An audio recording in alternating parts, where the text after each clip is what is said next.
All right, YouTube, so we're here with the Kioti DK6010SE hydrostatic with cab.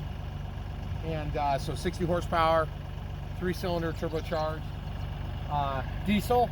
And we've got the Kioti KL 5521 loader on that thing. And part of the reason that we're going through this whole extravaganza of taking hay is just to show you the process that we go through. We're cutting hay. And then today what we're going to be doing is we're going to be taking the cut hay and we're going to be taking this, and as you can see it's like still a little bit soft and it's not quite dried out. And our harvest up on the top here was pretty light, so we're going to be doing some fertilizing for our second cutting this year. Normally we would get that in early in the year, but we just did because it was so wet at the beginning of the season. But we have to rake it, and you can either rake the hay to ted it, to spread it out, or you can rake the hay into windrows. So what we're gonna do today is we're gonna take advantage of this not sunny day. It'd be nice if it was sunny. It would dry things out better and quicker. What we're gonna do is we're gonna take all these rows that come out of the drum mower, and it just it cuts and then it shoots it out almost into a straight row. And you can see how it's spread out like this. Ideally, you would then go and spread it out and just let it be really wide, and then that way in the morning, if you get morning dew, it'll be less likely to stick on the bottom of that row because there's going to be a cooler point and you'll have a little bit of moisture. So we're going to spread this out, and we're going to try to give it the rest of today to just chill and dry out, and then tomorrow we'll probably have to then put it into windrows and then go ahead and start the baling process. Now in our case, when we have not very much hay, or it's not very, it was tall but it's not very thick, and it's not lush and heavy, then that means that we have to rake rows together to make a row big enough to feed the actual baler. So that's something we got to deal with tomorrow. The good news about that for drying is that there's not a ton of big piles. The big piles are what you want when you're producing hay because there's more of it. But the problem is big piles mean that it's a little harder to dry out. So the idea is to knock those piles down, spread it out, get the air in there, let it dry out quickly. And then like you can see here, you know, when the grass is only so, when it's only so thick, it's going to dry quicker. You can see that stuff is almost dry enough to bale up, because when you fold it, it breaks. See how it breaks like that? Mm-hmm. So the other thing too is if you're harvesting something with a lot of leaves or legumes, you don't want to lose all that material because that's good stuff. You know, that's where your protein and stuff is. So anyway, in our case, we're going to go ahead and do that. We're going to use a Redlands power rake. It's a 626 power rake, and we'll show you what that is, and we'll just show you how we hook it up. We showed that with the drum mower yesterday. The drum mower came from Titan Attachments. We have links to that. We'll show links to all the stuff that you can buy from links. This was made for us in India along with the baler. So this thing takes power from the PTO, which is a power takeoff on the tractor, and then it spins. And then this thing spins, and you can set where these big springs, they go around. So as it spins, then those teeth at a certain position will be at a certain angle. Okay, so as it spins, it's got like a void where there's no teeth touching, and it will tend to throw that hay into the guard, or it's going to throw it the other way, or it's going to throw it behind, or it's going to throw it in front. It just kind of depends on how you set it. And you set it with this thing here. So there's a pin here that comes out, and then you can slide that around, and it will change the point where the tines are lifted up, these things, okay, which are like springs, okay? So they go down and contact the ground. Then also we took out some bolts and did some quick releases. So I'll probably have that flipped upside down today, or just taken off. So in our case, I think I'll probably just take that off right now. So the reason we're showing you all these steps is because when we started doing hay, we had no clue. We didn't know anything about all the steps involved. So we just put a couple of pins in there. And if you want, you can actually just take this all the way out, and you can just leave that for when you're actually doing the rest of your hay processing. Okay? In our case, it looks like probably makes best sense to just kind of lay this off to the side for now. But then these things can go up and get out of the way. It looks like one of our arms got bent down, so I have to straighten that up a little bit. See how that's pulling down? Mm-hmm. So all I have to do is just pull this forward, walk this forward a little bit. some of this stuff, you know, in the off season, you want to try to take care of as much of it as you can, but you don't notice stuff until you're out here ready to use it. It's usually covered in snow. Or like one of our tires, yeah, was dead flat and off the rim this season, so we had to get that back on the rim. That was fun. So these pins, we're just going to drop these down so that they'll be here for us when we're ready. So then tomorrow when you go put it in Windrows, you'll put the guard back on. And then it flings it into this guard. Yep, hits the guard and then falls down. And so you'll make 2 piles, and then you'll come back through and you'll pull those piles into one pile. And then maybe you do that 2 or 3 times and you'll actually pull from the edge of your field out to where you can get your baler.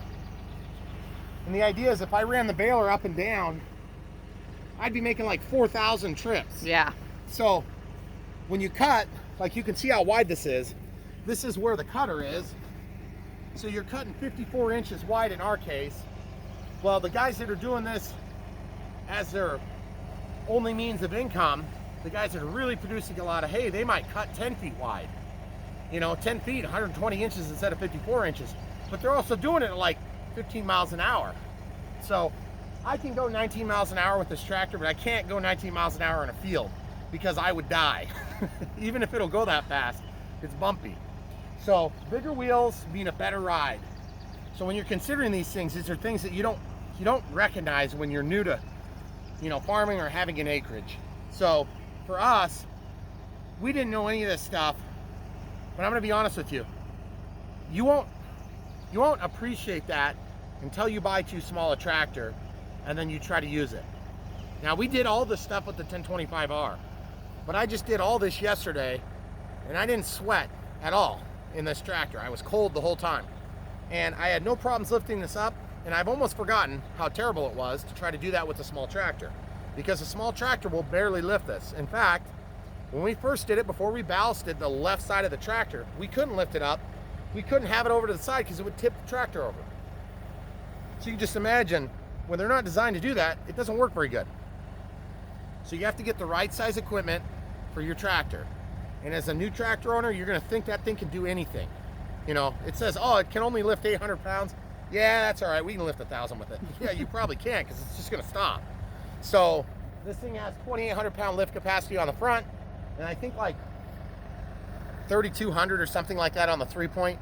We don't have anything quite that heavy right now that we need to lift on the 3-point, but what happens is you forget about the dead load of all the different empty items. Like this ballast box, it's only 800 pounds. But the thing is, like, even 800 pounds is enough to make the thing work, right? Well, now you get to 3,000 pounds, that's gonna work really hard. It may almost just barely do it, okay? So it's not like you're gonna be lifting 3,000 pounds all day like this, you know? You're just gonna barely get that thing to go. So these are things you wanna learn as you're getting started. So what we're gonna do is we're gonna go ahead and hook up. The other thing too is leave yourself room. We had to move one of our hay bales, or not bales, but we had, I think, 16 bales on a pallet, and then we had another pallet between, and then a pallet on top, just kind of hold things together. And the pallets on top of our hay are acting to help shed some of the water. It's not really worked great. It's okay. It's better than nothing, but it's certainly not as good as it should be. So anyway, in our case, we're going to go ahead and take the PTO shaft. The tractor's on, so I can lift up the arms up and down. And then we have telescopic arms, so you can release these things here, and then these will go in and out. When you're ready to drive away, you just back up and it clicks in, okay? So you back into it, it clicks, and then you're ready to rock and roll, okay? So I'm gonna pull those out. And once I pull those out, now I'm gonna get in the tractor and I'm gonna drive forward. I know about where I need to be. See, I've got these set to play in and out, okay? So I've got it set to play in and out a little bit, so as I drive forward, now I can get myself somewhere between, you know, being here and here, because you know about how far that thing moves in and out. Okay, telescopic, this is such a huge feature, you guys. If you don't have a tractor, you won't understand how big a deal that is. Like I said, that's a $1,000 feature on a John Deere tractor. And you won't appreciate it until you try and do it without. For an hour. Yeah. Like when you spend an hour putting a ballast box on the first time. That was horrible. And believe me, if you haven't spent an hour yet putting a ballast box on your tractor, you will. Yeah. It'll happen to you too. Okay, so I'm just gonna pull forward. Yep. Here. Okay, so now I'm kind of between. I'm going to put my brake on, take it out of gear.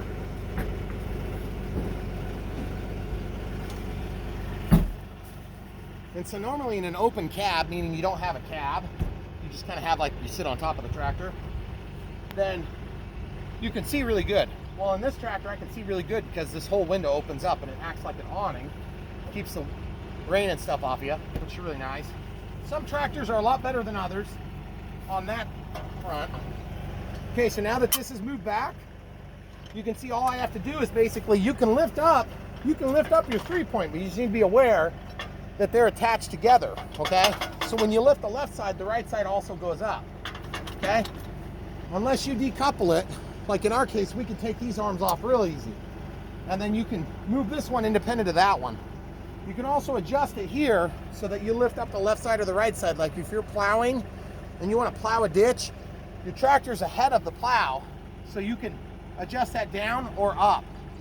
And then like I said, on the big tractors, you can put a hydraulic here, and you can put a hydraulic cylinder here, and you can actually move those different axes of control. So you don't have to be in and out doing that all the time, okay? It's not a big deal for a small tractor most of the time because you don't need to be in and out that many times. So these are bushings, so they make up the small end disparities of size between these different implements, okay? So in our case, this was made in India, and they assumed we'd be using a pretty big tractor. But see, when we ordered it, we had a very small tractor. So this thing was plenty good on our 1025R, but I can tell you there was a few things we had to tweak to make it work right with a small tractor.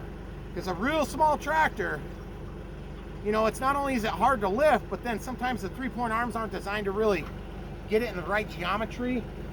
Sometimes things will tip over. It can create a real dangerous condition because, you know, it's not really designed to be on a small tractor, right? So the other thing is I parked this, so now I'm in a kind of a tight spot. So I'm going to pull that over, and if you have a real heavy implement, you have less flexibility, but on a light implement, it's a little easier. See, I just lift that up with the hydraulics. That was super easy, and I got lucky because it kind of went right where I wanted. Let me tell you something, it doesn't usually work that way. So you can see I just dropped my pin too. So I'm going to turn this. I gotta put the bushings in, so I'm just gonna slide those in.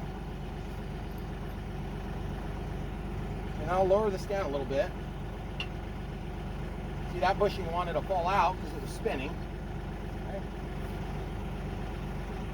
Remember, you can be too low, but you can't be too high. Because when you're low, you can lift it up. When you're up to the top, then you can't. Okay, so this locked back up. And I know some of you guys are screaming at the TV like, Ryan, that doesn't look very easy still. Trust me, it's a lot easier. Yes. Because I would have moved the tractor 3 times already just to get this to line up as good as it has. And you're like, well, Brian, it doesn't line up very good. Trust me. When you get your tractor and you try it, you'll get what I'm saying. This is good. This is huge. This is like the lifesaver. If you can get telescopic lift arms, you are going to thank yourself every time you have to do that. Yep. 100% of the time, you're going to think that is an awesome feature. And when you have a small acreage, you only have one tractor.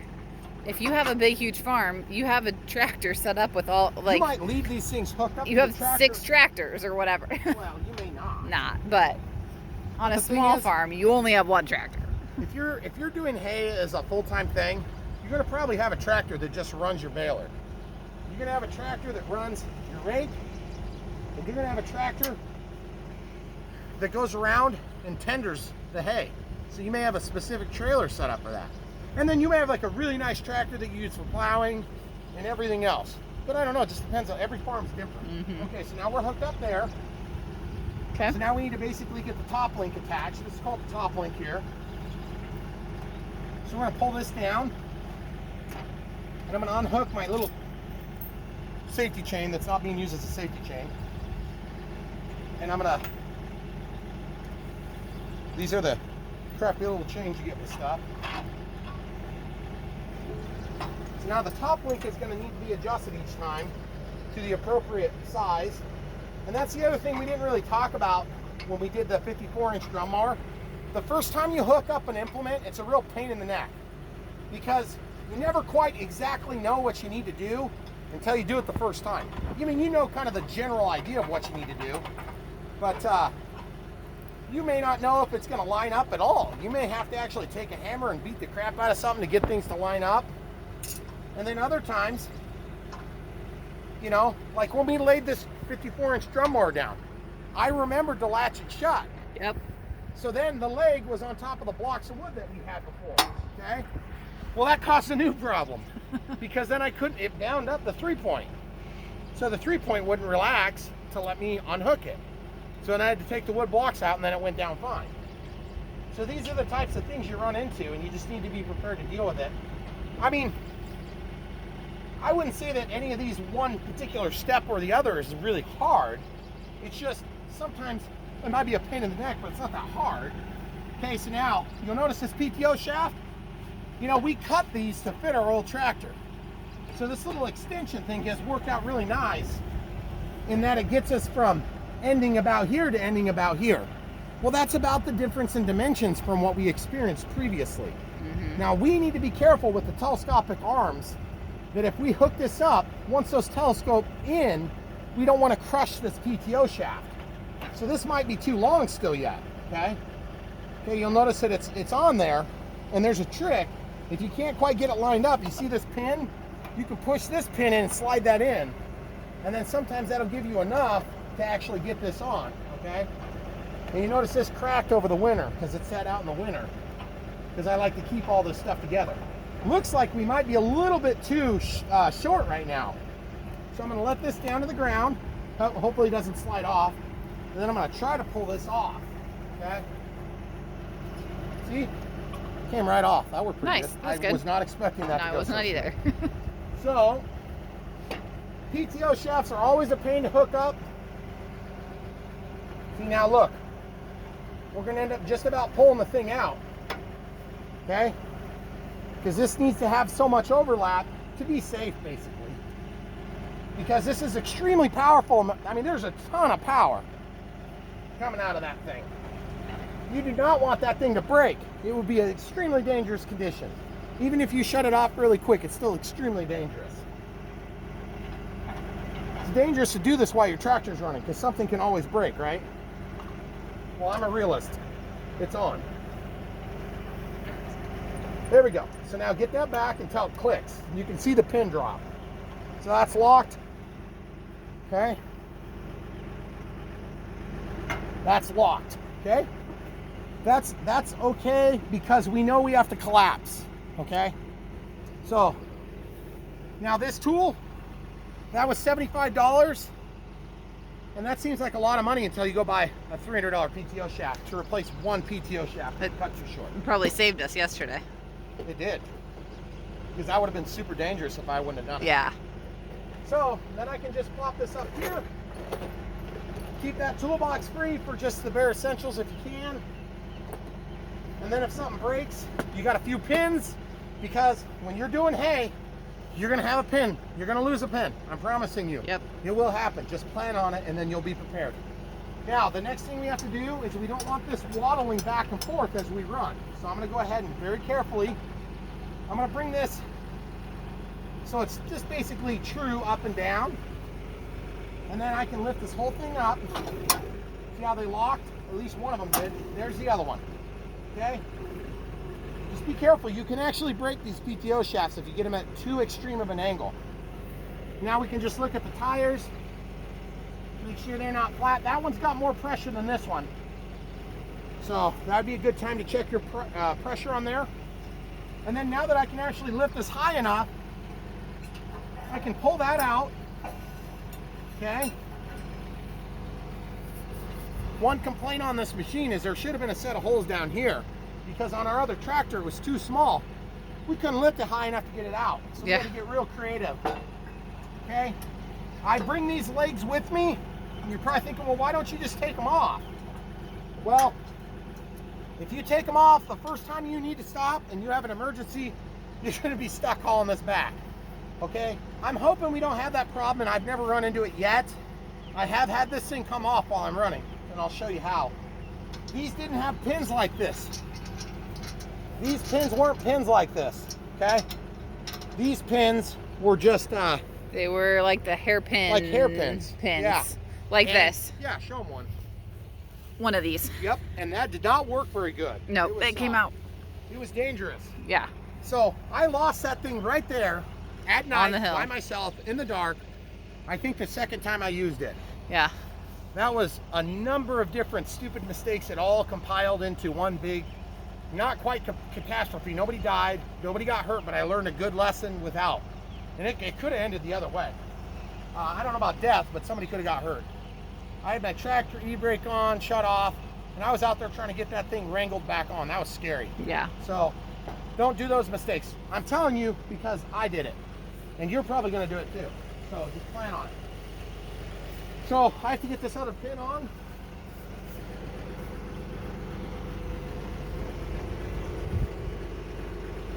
So if you're like us, you've got, 10 acres and you're sitting here worried about like an extra square foot Yes. for storage.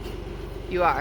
And so you've got a snowplow blocking you in when you're trying to get your hay materials ready. Oh, and by the way, yesterday it was awesome. We had a snake that was living over by our hay. Yeah, I didn't share that part The yesterday. camera crew was super disappointed that I ran it over. Yeah. And We were bummed. snakes are good for mice because they eat them. But snakes scare the crap out of everybody else in my family. That's why we have cats for the Yeah. mice. For mice. Yeah. That's right. The snakes can go to the neighbor's house. That's right. So that snake went to be in snake heaven Yes. yesterday.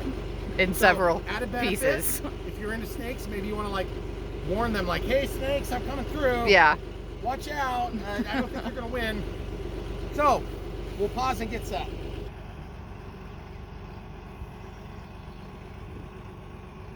Hey, come out here.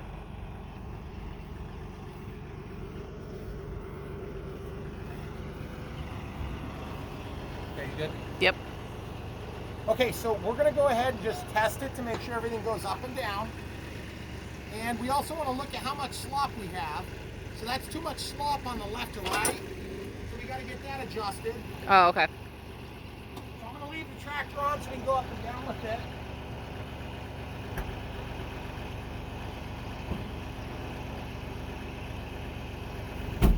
So we got to make sure that our arms are not going to be flopping left and right. It's going to make it really hard to do this.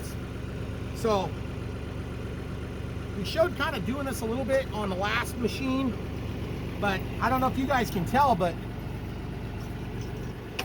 I'd like to have this centered basically. So I'm going to lock this one in one hole,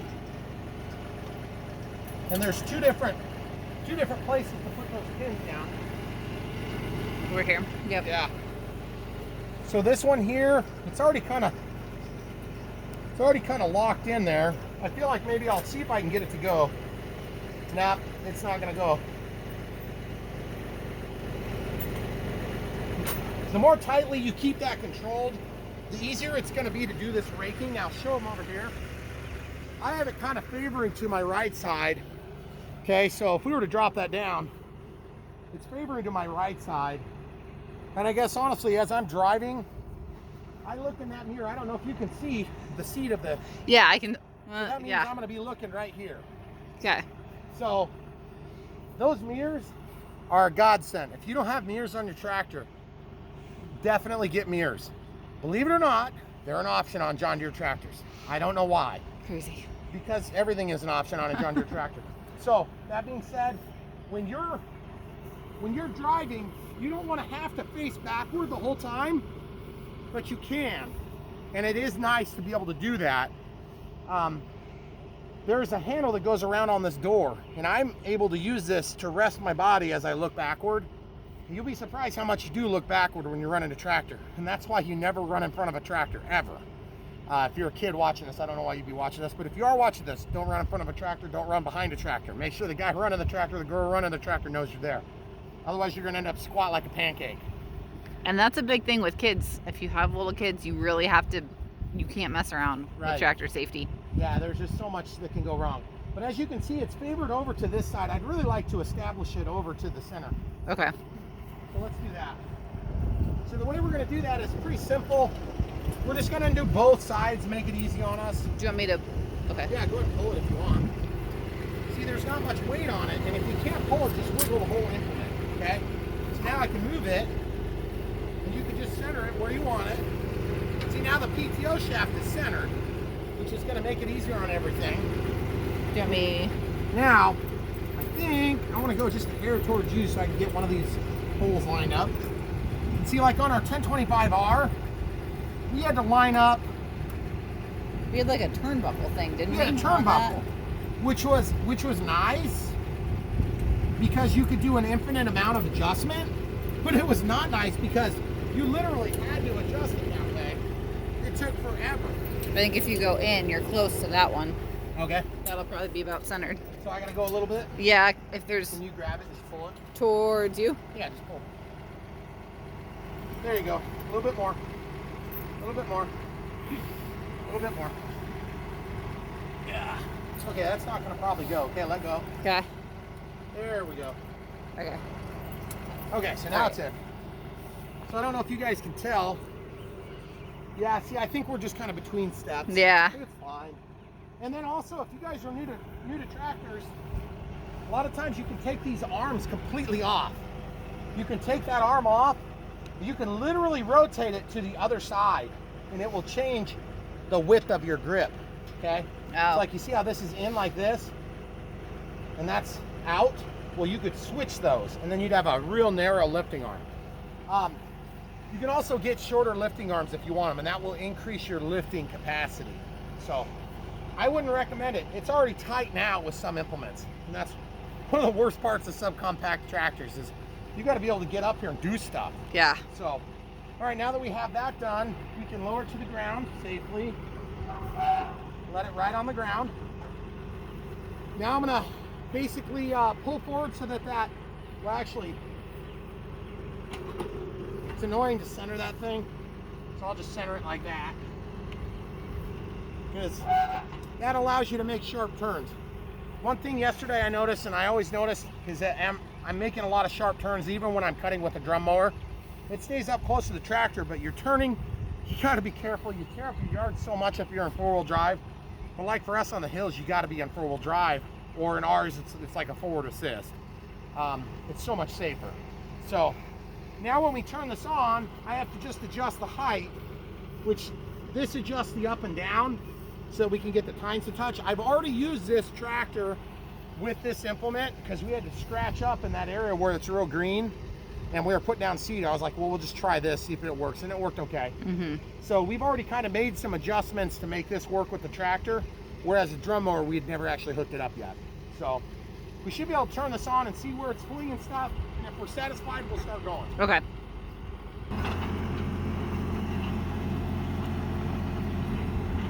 So he's got the RPMs up enough to turn the PTO on. And looks like we're probably gonna have to adjust it down just a little bit, but he's gonna do a couple test passes here and to get it dialed in before he really takes off. You can see where it's just barely hitting the ground here on this right side.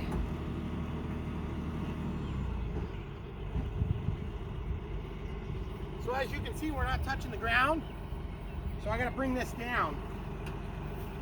So there's a couple of different ways to do this. There is a jam nut here, by the way. I can't remember if I have to break that. You can try to use your 3-point to bring you up and down. You can also adjust this to bring you up and down. It's easier to do it when it's not under load. So I'm gonna tip this down, and I can see that tine getting closer to the ground. Mm-hmm. Okay? This one right here. So as we get closer and closer, now you don't want to touch the ground and scrape it up, but we had such light grass here. It's gonna have to be pretty close to the ground. Pretty close to get it to touch the ground. Yep. Okay. So that's tightened up. The jam nut's tight. That's all the way down. Okay, so we're gonna try that again. Okay. Yep, I think that's good to get us going. Yeah, I think so. So you can see where it's touching now over on that right side as it goes around. So I think that'll be a good start. So I'll kind of stay right here and watch him for a minute. It's not quite as exciting as cutting.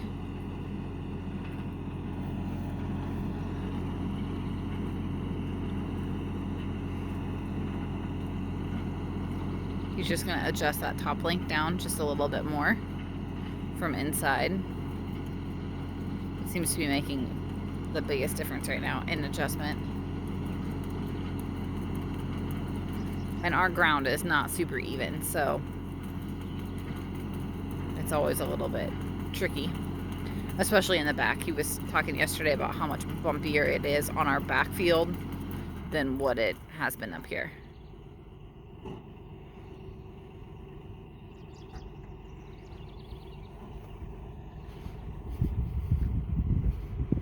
I need to lower the back down, which is where I need to break this jam nut free.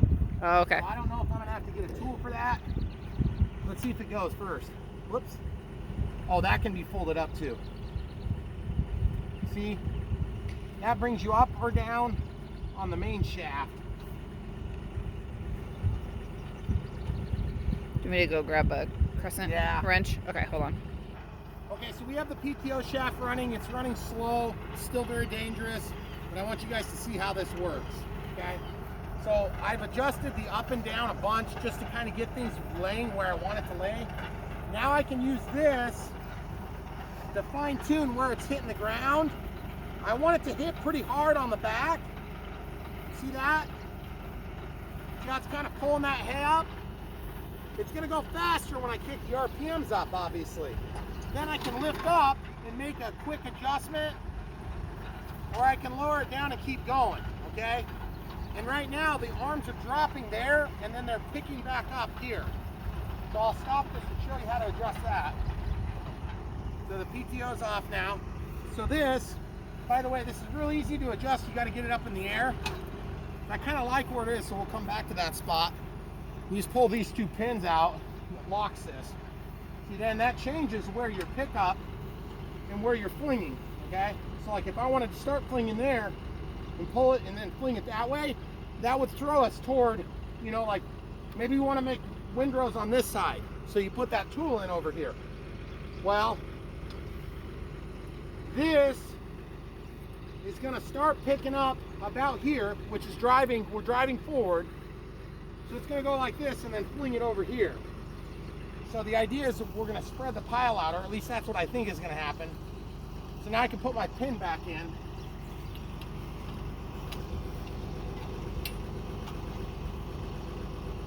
And then there's this little safety keeper.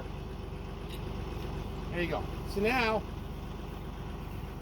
this is the last adjustment before I get ready to rock and roll. Because I want to be able to lower this, or excuse me, extend this, and that pushes the whole machine over. And then that gets me to touch the ground. Okay, then I can use this while I'm driving to get it up and down a little bit quick. Like if I got a big bump coming or something funny, I can just lift it up and miss a spot. But I don't want to tear up the yard either. So it's kind of a balancing act. Okay, so I think we're ready to rock and roll. So we're gonna go ahead and get set and then come back and I'll show you what it looks like.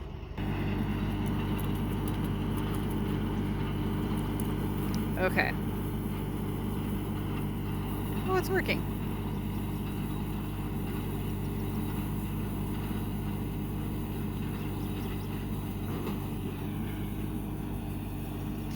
Getting the rake actually on the tractor is not super challenging, but getting it adjusted for where he wants it to be is a little bit trickier as we're kind of learning to do this process.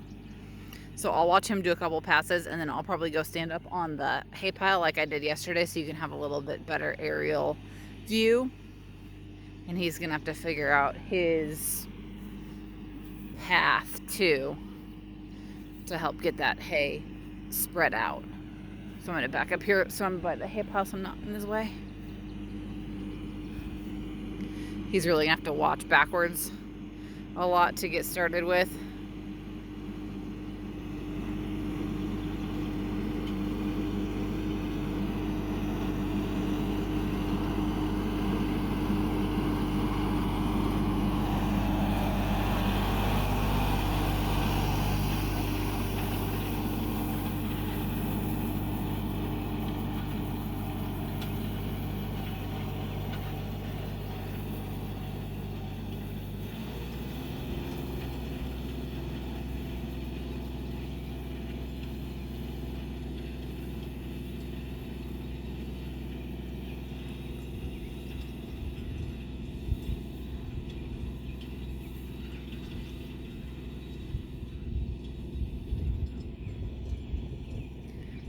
Definitely helps stir it up, get it turned over so it can dry.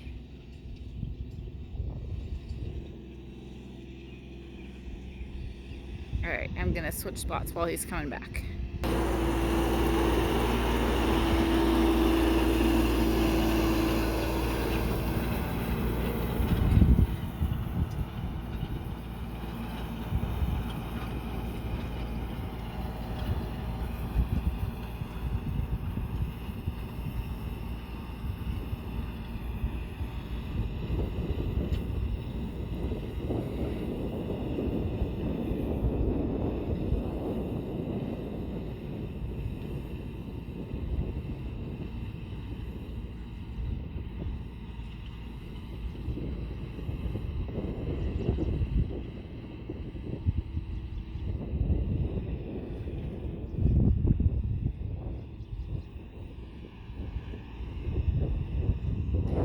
We just don't have a ton of production up here in this field. Like he was saying earlier, the grass was tall, but it wasn't very thick. So as he was cutting, there's just really not a ton, which makes it actually harder to rake. Makes it easier for it to dry out, but it makes it a little bit harder to rake. If you look over to this field we have off the side of our house, you can tell there's definitely more grass over there. So that one might actually be easier for him to rake than where he is right now. You can see when he goes through a thicker spot, it really does pick it up nicely. So we'll watch him do another pass or so, and then I'll let him have his phone.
So hopefully this will dry out enough that we can windrow it and start the baling process probably tomorrow. I think we actually ended up getting the weather window that we needed. So I might take another clip of him when he's in the back or on that other field where there's a little bit more grass, but for now we're going to leave it at that.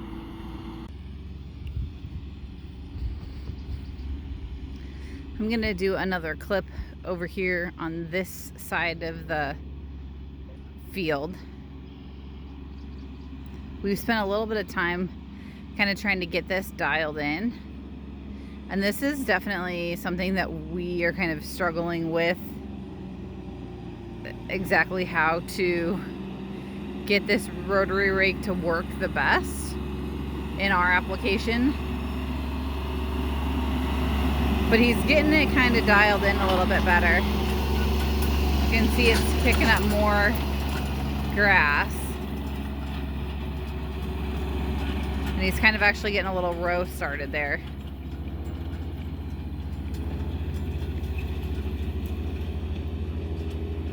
So if you guys are super familiar with this style of rake and you know what we're doing wrong, we are definitely open to suggestions. It is definitely a little bit better over here in this field, so I don't know if it's just a quantity thing for us, that in some of our spots where we're really sparse, it's just more challenging.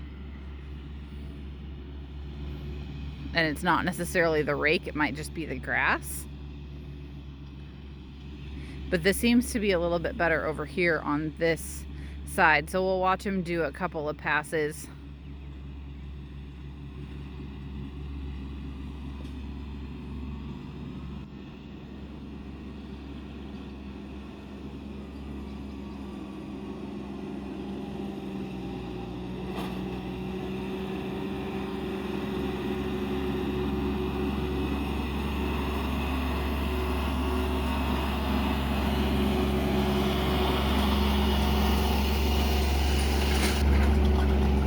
here it's just really sparse. There's just not a lot of grass. But then once he gets kind of over on this row, there's definitely more there that it's picking up and making a windrow out of.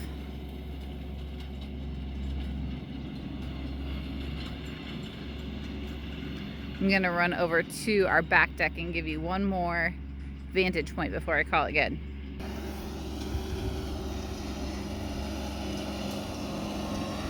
This is from our back deck here.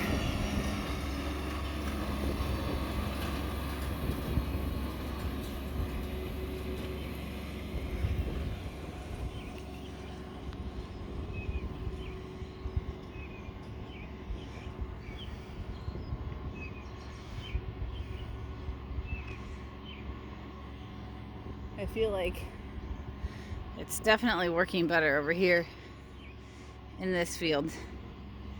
So maybe it's a quantity thing. Maybe it's not us. We did do actually a little bit of adjustment.